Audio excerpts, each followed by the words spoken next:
Welcome to the Lightkeepers Podcast. I'm Clayton Vandiver, your Lightkeeper, with the show dedicated to everyone who wants to get the most quality out of life that they can. We don't talk about the end of life. We focus on the quality of each and every remaining day. My co-host, as always, is Charlene, our very own TAME licensed clinical social worker certified in the state of Florida. We invite you to join the conversation this week about Clayton and Charlene, and so much more on this edition of the Lightkeepers Podcast.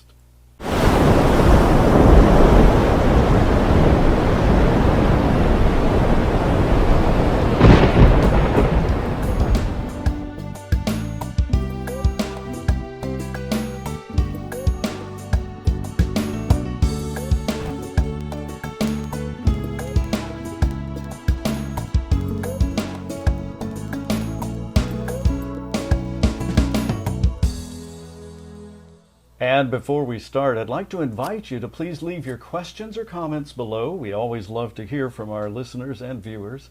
Questions this week will be answered during our next show that appears online every Wednesday evening at 7 p.m. Eastern. The Lightkeepers Podcast is an exclusive production of A Guiding Light Incorporated, and we'll tell you more about A Guiding Light at the end of the podcast.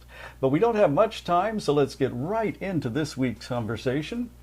Now, last week, Charlene, we were talking about professional versus amateur support, just who that person is and what qualifies them to be a professional versus a witch doctor. And that led us to questions we've been receiving about our own backgrounds and who we both are. So let's start off with the most common question. Everyone seems to be curious about whether we are a couple. Well, what are we a couple of? Crazy. Yes, yeah, that too. Well, regardless of how young we appear, despite the gray hair on my face, we've been a couple for 30 years this year. Very happily married, lots of kids, grandchild, all the standard stuff. Cats. And cats, yes. And the cat, one particular cat, is featured on many of our broadcasts because it seems to be feeding time just about the time we finish up every episode. So we are a couple. We've been married 30 years this year. Would you like to tell everyone a little bit about what qualifies a licensed clinical social worker to counsel people and tell them about things that would help them? Absolutely. You know, why I'm a medical professional instead of the witch doctor. There you go. So I have a bachelor's in psychology, so I have that psychology foundation. I then went on to obtain a master's degree in clinical social work with a focus in clinical counseling. And what that means is I spent a lot of time in school being taught how people think, why they think the way they do, things that can interfere with that thinking process, and how to fix it, how to make it so that someone is functional. On top of that, as if that degree wasn't enough, after I obtained my master's in social work, I did go on to be licensed in the state of Florida, which means I had to sit for a very rigorous 3-hour exam, kind of like the bar exam for attorneys. It's the licensure exam for social workers. So I am licensed in the state of Florida through the Department of Health. On top of that, never to be mistaken for an overachiever. No. Well, never stop learning. Never stop learning. And I highly endorse that. And I wasn't ready to stop learning, so I went back to school and got a second master's, this one in palliative care. And what that does is it trains me to be able to provide that clinical therapeutic support to patients who have a life-limiting diagnosis, a terminal diagnosis, and support their families as they go through that difficult time.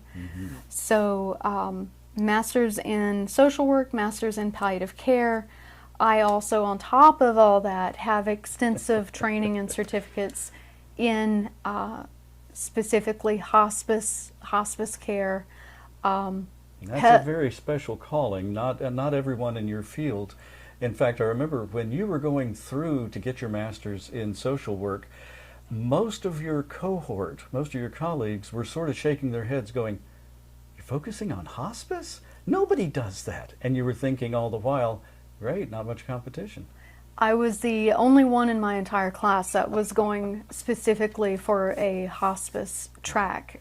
Some people were doing It's a special calling. medical. You know, medical social workers are kind of a breed apart. Right. But even the medical social workers don't really want to work with hospice. So I'm an odd bird there. But that goes back to why I got into all that in the first place, which is the extensive personal experience. You know, last show we talked about how amateurs get into it because they have that personal experience, and I cautioned, you know, if this is something you want to do full time, go back to school. Yeah. Well, that's what I did. I have had extensive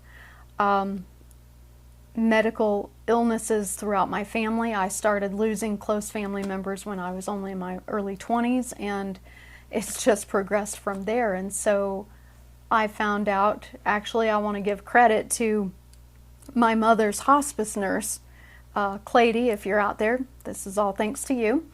And when I was helping to take care of my mom, one of her hospice nurses, after my mom had passed, pulled me off to the side, and she said, "Sweetie, I don't know what you're doing with your life, but if it isn't nursing or social work, you're wasting your time." Wow. That's a great endorsement. And like you've been told before, it is a calling. It's something that only a few people are really good at, really specialized, that can take the pressure, the stress, you're dealing with people at extremely emotional times in Absolutely. their lives. And to be able to not only counsel those people, but their family members who are going through their own extremely emotional moments. And there are dynamics that come up during that time. Or lacks of emotional moments. There's a huge variety of dynamics that you've talked about over exactly. the years. And when you're dealing with the loss of a family member, not everyone in the family is going to grieve the same way. They're not going to react the same way. And that's where your dynamics come in. And that's really where a trained professional comes in, where an amateur might not be able to cope. But dealing with all of that on a personal level, and her statement really got me thinking, and I thought, you know, this is something I do want to do. And so I went back to school, and that's why I'm here. There you go.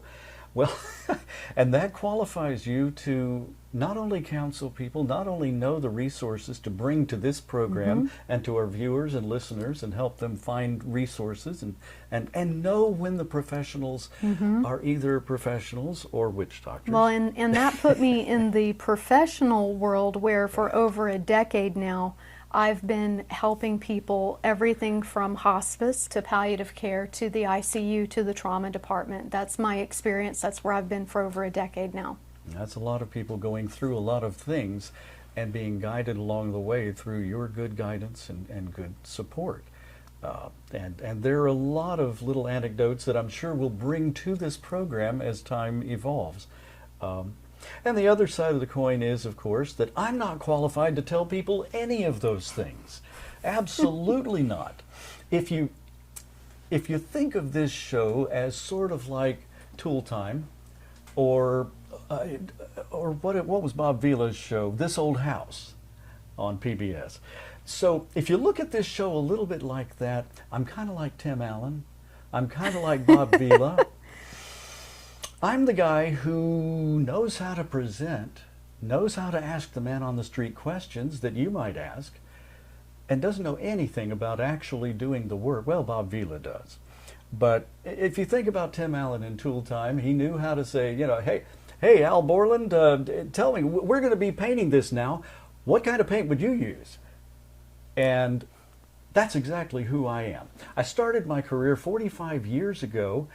Yes, that always makes me feel really old.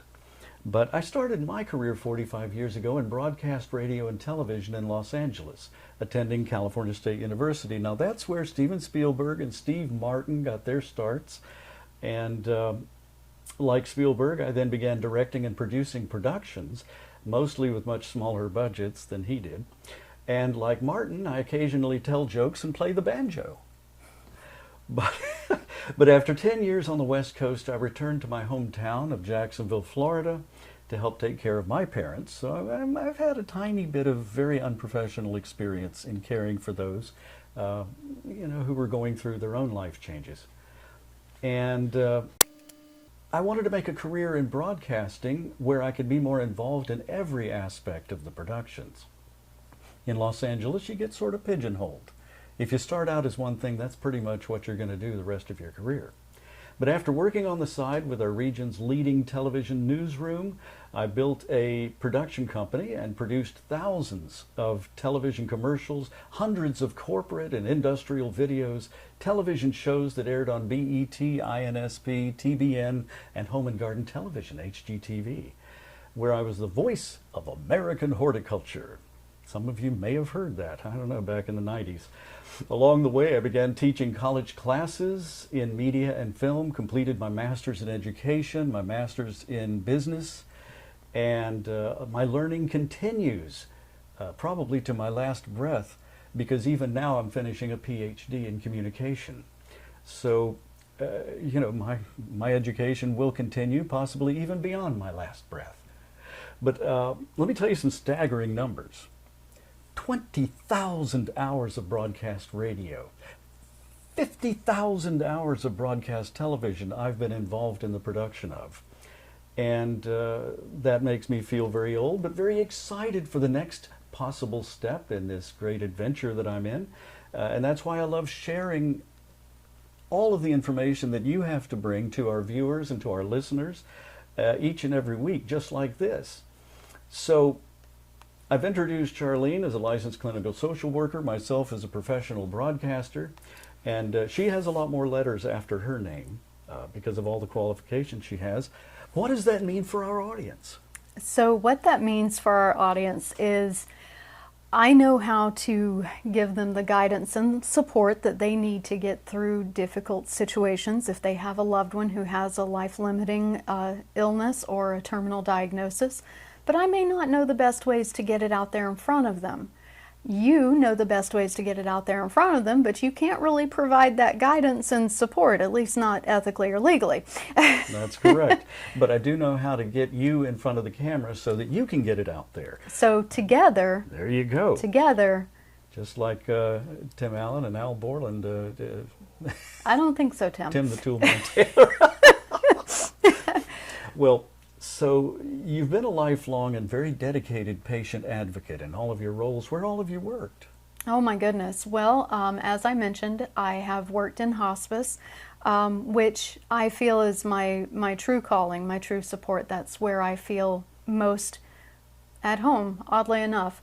I worked in hospice for over 5 years where I helped support probably the better part of 10 to 15,000 individuals as they came to the end of their life and supported their families as they went through that process. I worked in the crisis care unit for hospice patients, which is basically where patients come when their care can no longer be managed at home or in a home setting.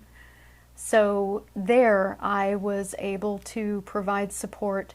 I have seen people die, thousands of people, which as a social worker, as a medical social worker, to me that's normal. I have seen that so many times that it doesn't faze me anymore.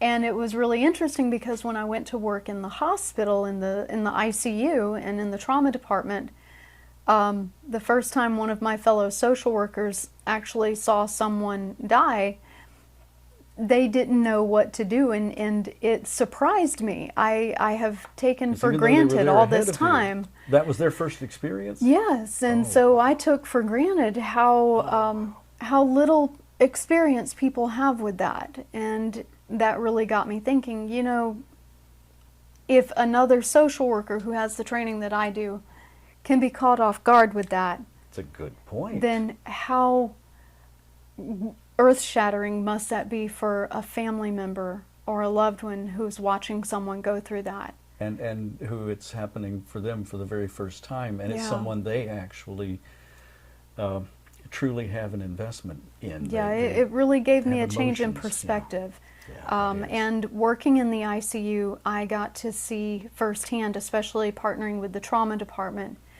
how when someone is faced with that reality, suddenly, there wasn't the long illness and the long decline. This is someone who had a catastrophic event, and they're now dealing with this in a very limited amount of time. And so that brings about a completely different set of stressors. So it was good and valuable experience. Of course. Well, and again, it's very exciting for me to be able to bring this level of experience to listeners and viewers, because especially on a topic that you don't find people talking about every day, especially one that's considered almost taboo, because we talk about things that sort of lead toward oftentimes the end of days. We don't focus on the end of days. We focus on the quality of life that you can still get leading to that point. In society, there are really only two ends of the spectrum, and that's what society focuses on. You have the one end of the spectrum where it's taboo, you don't want to talk about it. If you talk about it, you run the risk of bringing it to fruition, best swept under the rug and ignored. And on the other end of the spectrum, you have the commercial industry that deals with death, where they almost romanticize it to the point where I feel like it takes away its sting. Death is painful, and it should be, because that places the value on life and relationships. And if you don't have that pain that comes with the loss, then that life and that relationship had no value. So what I want to do with this show and with A Guiding Light is to help people find that in-between where they're educated about it and they know enough about it to take some of the fear away from it, but to help maintain that value. Absolutely. Well, and I love bringing this information to the public through you because it's so important to open this conversation and make it a little bit less taboo, I believe. Absolutely. And that's sort of my mission in creating this show and in roping you into being a part of it. No, it was a cooperative effort. The thing is, and this is what a lot of people ignore, death is a part of life. None of us are going to get out of life alive. This is true. So, kind of like Dame Maggie Smith said in Harry Potter, I love this line when someone refers to Voldemort as he who must not be named, and she says, his name is Voldemort, he's going to try to kill you, you may as well say his name. It's true. It's not going to make a bit of difference. No, death is going to happen. It's still going to happen. We don't want it to happen soon. We don't, But not talking about it does nothing but get us to that point unprepared. Oh, and that's the whole point of this conversation, and the whole point of people joining us for this conversation and weighing in with comments down below, which we will definitely address and help you with to the best of our abilities, because this is a person who has the resources to do so. And I certainly have the resources to help her put this message out to everyone each and every week. Now, a thought to end the show with, why I'm called the Lightkeeper, is very simple. The light has been used for thousands of years, the word light, through many cultures, many civilizations, and by many very learned people to refer to the concept of knowledge, of education, of experience. To gain more light is to be introduced to new ideas and new thoughts and new information that is meaningful to your life. So I take the role of Lightkeeper very seriously for that reason. I'm a trained educator and broadcaster. I know how to find information, process that information, and how to share it with an audience. The light from a lighthouse can tell you where the dangerous rocks are to avoid and where the harbor is to find your safety and comfort. A Guiding Light is the organization, and each and every week, I'm the Lightkeeper. We'll see you here.